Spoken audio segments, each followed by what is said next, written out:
மாதவா, உன்னுடைய ரதமும் சித்தமாய் உள்ளது பார்த்தா. ரதம் செலுத்தும் சாரதியும் சித்தமாய் உள்ளான். தவறு மாதவா, தாம் எமக்கு சாரதியாய் வருவது தவறு. என் மீது உனக்கு நம்பிக்கை இல்லையா?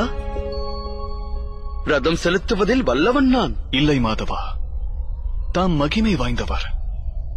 எமக்கு தாழ்வாக தமது ஸ்தானம் இருத்தலாகாது. உயர்வு தாழ்வு பற்றி பேசுவதில் தாத்பரியம் என்ன உள்ளது? இருப்பினும் ஒன்று உரைக்கின்றேன். தாழ்வாக அமர்ந்திருந்தே உயர்வாக உன்னை வழிநடத்துவேன்.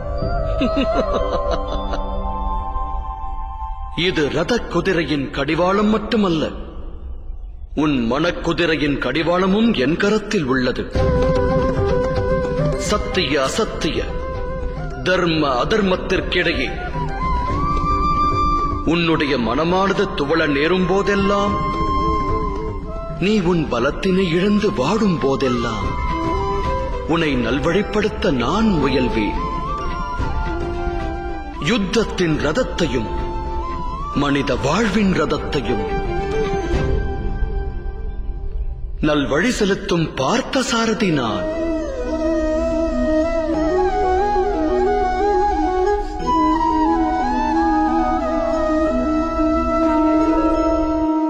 ஆத்மா சரீரம் எனும் கூட்டில் 3 குணங்களை தனதாக்குகிறது. தமஸ் குணத்தை களைந்து சத்வ குணத்தை பெருக்க வழி தேடுகிறது. இறைவன் மீது பக்தியினை செலுத்தி பரமாத்மாவோடு இறுதியில் ஐக்கியமாகிறது. பக்தியை எவ்வாறு செலுத்துவது மாதவா? சமர்ப்பணமே பக்தி அல்லவா? இல்லை பார்த்தா, சமர்ப்பணம் என்பது பக்தியின் முதற்படியே. தெளிவாகச் சொன்னால், பக்தி என்பது ஓர் காரியத்தின் பெயர் அல்ல, அது மனம் கொள்ளும் நிலையின் பெயராகும். மனிதன் தான் ஆற்றுகின்ற ஜபம், தவம், யாகம், வேள்வி, நற்காரியம், சிரத்தையான யோகம் என்னும் வழியாலும் தன் உள்ளத்தை பரிசுத்தமாக்கி பரமாத்மாவிடம் சமர்ப்பித்து வாழலாம். மனிதன் வாழ்வின் காரியங்களையும் அக்காரிய பலன்களையும் தன்னுடைய வாழ்வின் ஒவ்வொரு சுவாசத்தையும் பரமாத்மாவிடம் சமர்ப்பிக்க வேண்டும்.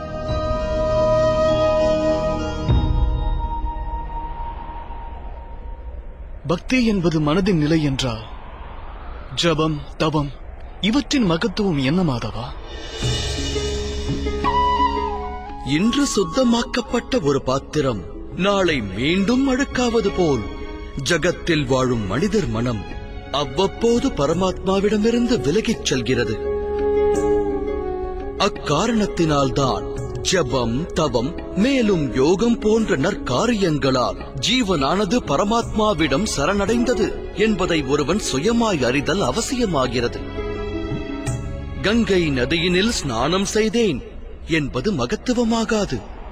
ஸ்நானத்தினால் பெறும் ஞானமே பெரிது. பக்தி யோகத்திற்கு வழி ஒன்றுதான் பார்த்தா. மானிடர்கள் பரமாத்மாவிற்கு தம் வாழ்வை அர்ப்பணித்து இறைவனை எண்ணி பக்தியை பெருக்குவது. சத்வ குணத்தால் யுகத்தின் சம்பத்தியை பாதுகாப்பதும் அவசியமாகும். சத்துவகுண சம்பத்தி, அதன் அர்த்தம் என்ன மாதவா? அஹிம்சா, சத்தியம், குரோதஸ்தியாக, சாந்திர் பைஷுனம், தயா பூதேஷ்வலோ லுப்வம், மார்த்வம் ஹீர் சாபலம், தேஜ ஷமாத்ருதி, शोचम द्रोहो नाति मानिता भवन्ति संपतम दैवी अपि जातस्य भारत. காரணமின்றி சுயநல எண்ணத்தால் ஹிம்சிப்பதென்பது அதர்மமாகும் பார்த்தா. உண்மையைச் சொன்னால் அஹிம்சையே பரம தர்மமாகிறது. அந்த தர்மச் செயலோடு சத்தியம், குரோதமற்ற செயல், தியாகம், மனதின் அமைதி, நிந்திக்காது இருத்தல், தயை, பாவம், சுகத்தை நோக்கி ஈர்க்கப்படாதிருத்தல், காரணம் இன்றி காரியம் புரியாமல் இருத்தல், தேஜஸ், மன்னிப்பு, தைரியம், சரீரத்தின் பரிசுத்தம், தர்மத்திற்கு துரோகமாற்றாதது, ஆணவத்தை துறப்பது, இது போன்ற குணங்கள் சத்வகுணி சம்பத்தி என்ற நற்குணங்களாக அறியப்படுகின்றன. இதைக் கொண்டு மனிதர்கள் பரமாத்மாவிடம், அதாவது என்னிடம் பக்தியை வெளிப்படுத்துகின்றனர். வாழ்வில் தன் கடமைகளை செவ்வனே ஆற்றுவது, தர்ம பணிகளை நல்முறையில் செய்வது, அதோடு கர்மத்தின் பலனை தியாகம் செய்து உலகில் வாழ்ந்து காட்டுவது, இவை அனைத்தும் சந்தேகமின்றி ஜகத்தில் ஒருவருக்கு ஆனந்தம் வழங்கும். அவரது மறைவிற்கு பின்னர் இறைவனின் இதயத்தில் ஸ்தானத்தை நல்கும்.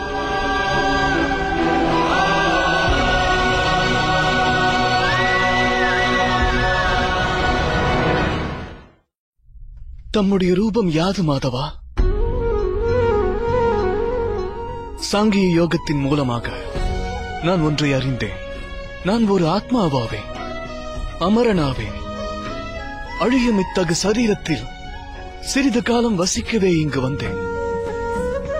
கர்ம யோகத்தின் மூலமாக மற்றொன்றையும் அறிந்தேன். கர்மத்தின் பலனை தியாகம் செய்து கடமையினை மட்டும் ஆற்றுவது. அதனால் வாழ்வில் ஆனந்தம் மற்றும் வெற்றியை பெற இயலும்.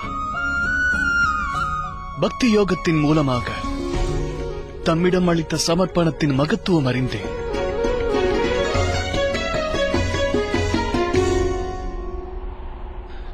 ஆனால் மாதவா,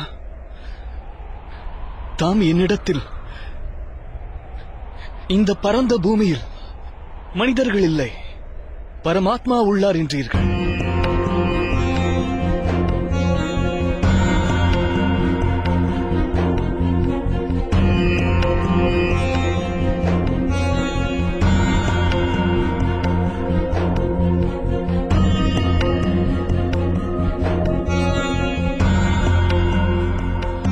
ஆனால் இப்போதும் எனக்கு இங்கு மனிதர்களே தென்படுகின்றனர். பரமாத்மா இங்கே மாதவா?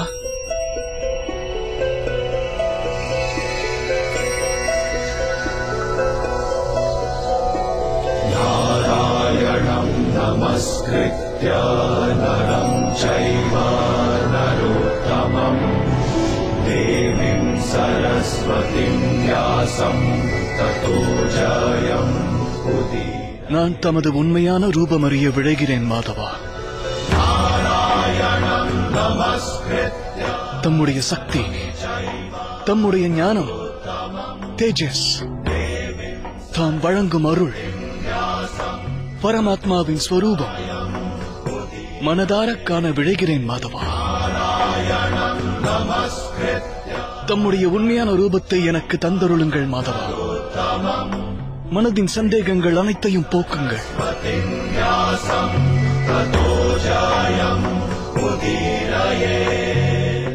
தரிசனம் தந்தருளுங்கள் மாதவா.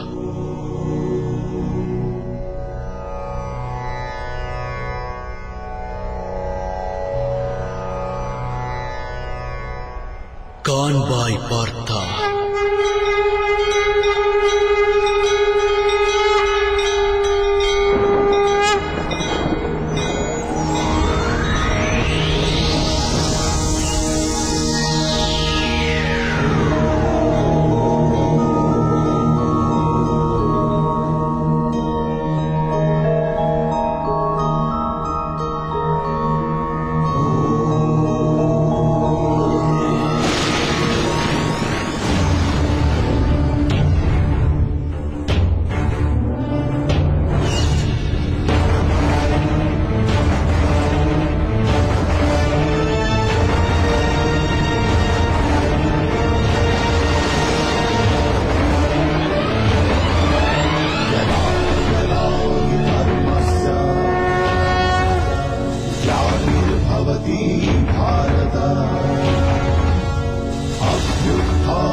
நீங்கள் பார்த்துக் கொண்டிருப்பது உங்கள் விஜய்.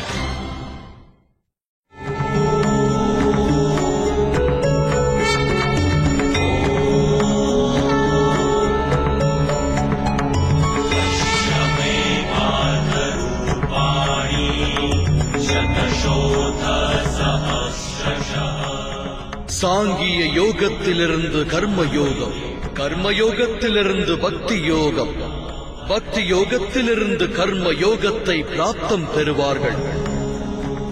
என்னுடைய விஸ்வரூப தரிசனத்தை பெறுவதே உண்மையான ஞானமாகும் அர்ஜுனா.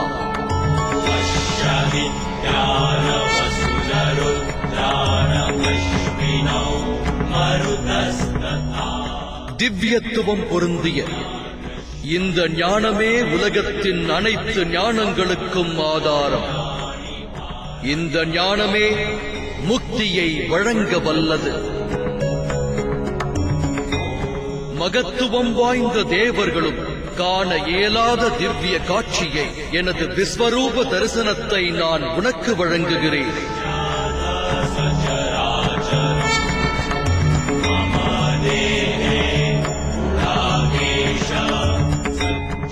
நான் இந்த பிரபஞ்சத்தின் அணுவிலும் வாசம் செய்பவனாவே.